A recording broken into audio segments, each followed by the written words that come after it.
नमस्कार दोस्तों, मेरा नाम है नेहा सूद। एक बार फिर टीम उल्लास की तरफ से मैं आपके सामने एक सकारात्मक कहानी के साथ प्रस्तुत हुई हूँ।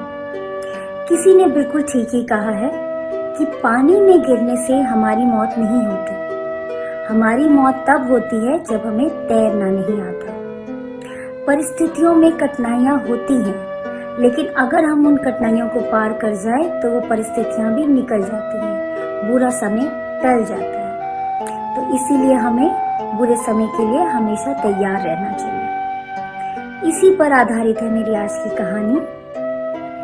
एक बार की बात है, एक राजा था, बहुत ही विद्वान, लेकिन वो दिव्यांग था। उसकी एक आंख और एक पैर नहीं था, पर उसकी प्रजा बहुत ही खुश थी। अपने राजा के राज्य में वो बहुत समृद्ध थी, सब कुछ था उनके पास और वो बहुत खुश थे।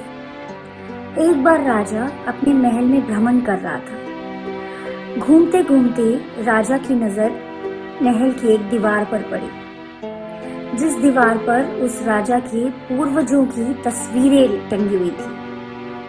उसके पापा, उनके दादाजी, उनके परदादा, उनके परदादा, बहुत सारी तस्वीरें उस दीवारों पर लगी हुई थी। सभी पूर्वज बहुत ही ज्यादा साहसी और शूरवीर दिखाई दे रहे थे उन तस्वीरों में। राजा ने सोचा और सोचते ही बहुत दुखी हो गया कि अब अगली तस्वीर मेरी लगेगी, लेकिन मैं तो दिव्यांग हूँ, मेरी आंख नहीं है, मेरी पैर नहीं है, तो मैं तस्वीर में शूरवीर कैसे दिखाई दूंगा? कैसे आने वाली पीढ़ियां मेरी मिसाल देंगी और कैसे आने वाली पीढ़ियां सबको बताएंगी कि हमारे पूर्वज इतने शूरवीर थे? ये सोच के राजा बहुत ही चिंता में पड़ गया। फिर राजा ने सोचा, क्यों मैं अपने मरने के बाद तस्वीर लगने का वेट करूं? क्यों नहीं मैं वो तस्वीर अभी लगवा लूं, एक अच्छी सी तस्वीर बनवाऊं और अभी लगवा लूं, ताकि मुझे पता रहे, मुझे तसल्ली हो जाए कि मेरी किस तरह की तस्वीर दीवार पे लगी हुई है, जिसे मेरे आने वाले वंशज देखें।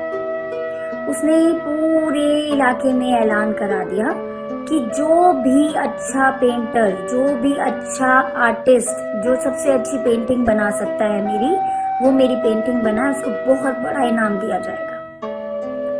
अब सब कारीगर, सब पेंटर बहुत परेशान। अगर हमने राजा जी की झूठी तस्वीर बनाई, उनकी आंख और पैर दिखाया, तब तो राजा जी बहुत गुस्सा हो जाएंगे, अपमानित होंगे, उनका अपमान कर देंगे हम। और अगर हमने सच्चाई दिखाई तो तस्वीर अच्छी नहीं बनेगी, तो हम क्या करें? ये थी वो परिस्थिति जिसको एक छोटे से बालक ने लिया, एक चैलेंज के रूप में लिया। उस छोटे बच्चे ने कहा, मैं ये चैलेंज एक्सेप्ट करूंगा। वो राजा के पास गया, राजा से कहा, मुझे 1 हफ्ते का टाइम दिया जाए, मैं आपकी इतनी अच्छी तस्वीर बनाऊंगा कि आप खुश हो जाएंगे। राजा ने भी सोचा, ये छोटा सा बच्चा मेरी क्या तस्वीर बनाएगा? फिर भी क्योंकि उनके पास और कोई नहीं था तस्वीर बनाने के लिए, राजा जी ने उसको ये काम दे दिया।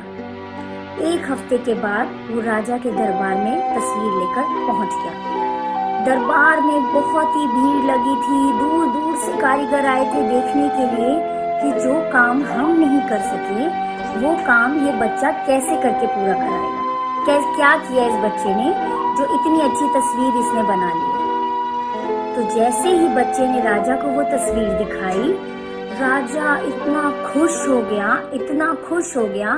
राजा ने कहा, इससे अच्छी तस्वीर तो उस गलियारे में, उस गली में, उस दीवार में लगी ही नहीं है जितनी अच्छी तस्वीर ये है। फिर राजा ने वो तस्वीर दरबार में बैठे हर एक इंसान को दिखाई। सब लोगों ने उस तस्वीर को देखा और लड़के की वाह वाह करते रुके नहीं। राजा ने उस लड़के को बहुत इनाम दिया, बहुत बड़ा इनाम दिया, और उसे अपने ही राज्य में, अपने ही दरबार में बहुत बड़ी पोजीशन भी दे दी। ठीक है, उस लड़के का फ्यूचर सेट हो गया। अब आप पूछेंगे, उस तस्वीर में ऐसा क्या था? उस लड़के ने एक दिव्यांग राजा, जिसकी एक आंख नहीं, एक पैर नहीं, उनकी ऐसी तस्वीर बनाई कि राजा एक घोड़े पर बैठे हैं, घोड़ा हवा में सवार है। राजा को जो पैर नहीं था, वो उसने घोड़े के पीछे वाली साइड पे बनाया, जो दिखा ही नहीं। और राजा के हाथ में एक धनुष है, जिससे वो निशाना साध रहे हैं। तो तो जो आंख राजा की नहीं थी वो आंख उसने बंद दिखाई। ठीक है, तो वो तस्वीर इतनी सुंदर उभर कर आई थी, राजा उस तस्वीर में इतने शूरवीर लग रहे थे, तो उस लड़के ने ये चैलेंज एक्सेप्ट किया। इसी तरीके से परिस्थितियां हमें हर टाइम चैलेंज करती रहती हैं। बुरी परिस्थितियां हर टाइम हमें लाइफ में आती हैं, पर हमें समझदारी से उन परिस्थितियों को कामली, एकदम समझदारी से सुलझाना चाहिए और हमेशा खुश रहना चाहिए और दूसरों को भी खुश रहने के लिए मोटिवेट करना चाहिए।